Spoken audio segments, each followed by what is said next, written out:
Hello everyone, I'm Eric from Sports 365. Here with me once again is my colleague Alex. So, he played two more preseason games, winning one of them and losing the other one. So, without further ado, let's get right into it. So, the Heat lost 120 to 104 to the Spurs in San Antonio, and then beat the Grizzlies 132 to 124 in Miami. So the Heat won those two games. So the Heat are currently 2-1 in the preseason at the time of this recording, pending the result of the next preseason game against the Nets. So, what are your thoughts on these two preseason games for the Heat? Yeah, I wish we would have beaten the Spurs, but it doesn't really matter that much. It's just the preseason. Because the point is, getting our players warmed up for the season and maybe trying out some lineups and tactics and stuff. Yeah, that's true. The results don't really matter that much. It's also important to point out that he were missing a lot of players for that game against the Spurs.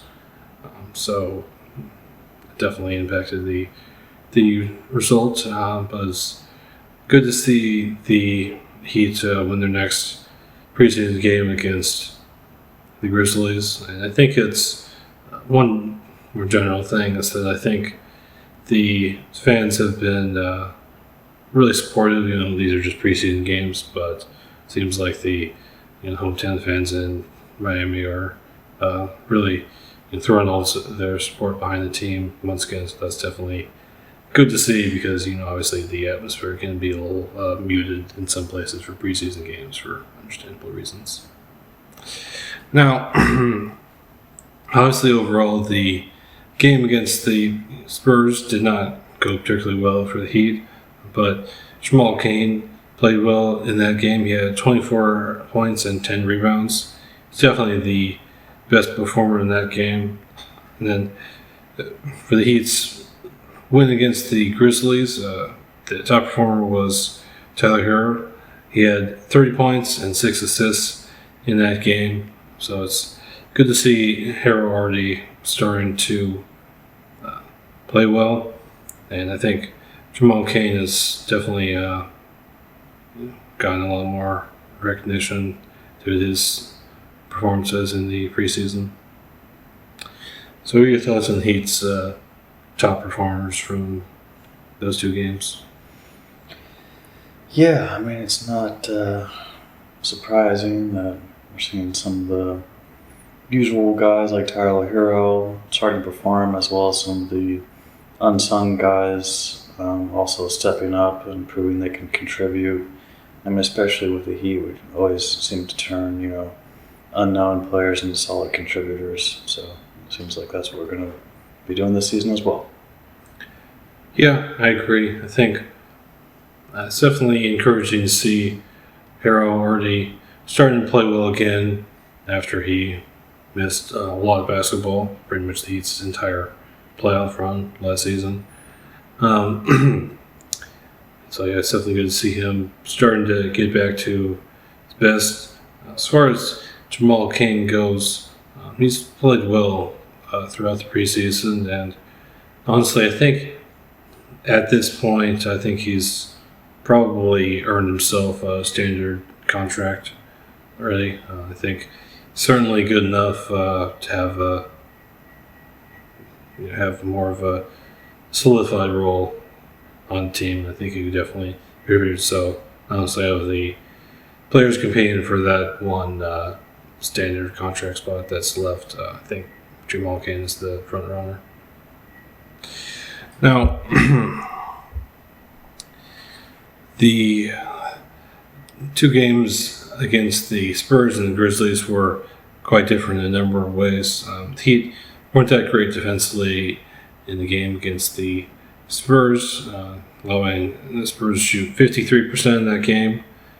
Meanwhile, the Grizzlies only shot 46% in the game that they lost to the Heat. And the Heat also had 23 turnovers against the Spurs compared to 13 against the Grizzlies. So it's definitely a big difference in performances in terms of the defense and turnovers. So what are your thoughts on the defense and turnovers in these two games?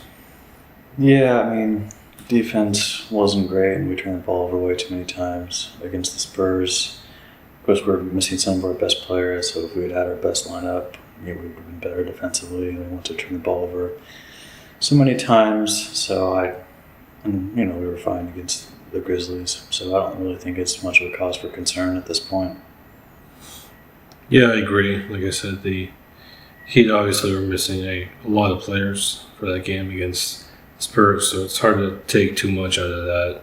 You have a lot of guys who played significant minutes in that game who might not play almost at all for the Heat in the actual, the real season. But yeah, I think it was definitely good to see the Heat cut down a lot on the turnovers against the Grizzlies, and that definitely helped the Heat win that game. Now, offensively, the Heat also didn't do that well in the game against the Spurs. Only shot 42%, but that percentage increased to 57% against the Grizzlies.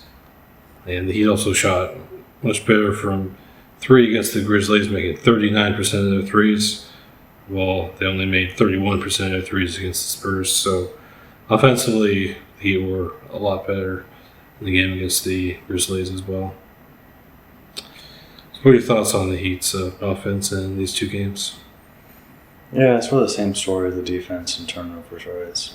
We had a much stronger lineup for the Grizzlies game, so not surprising that our offense was much better in the Grizzlies game than in the Spurs game.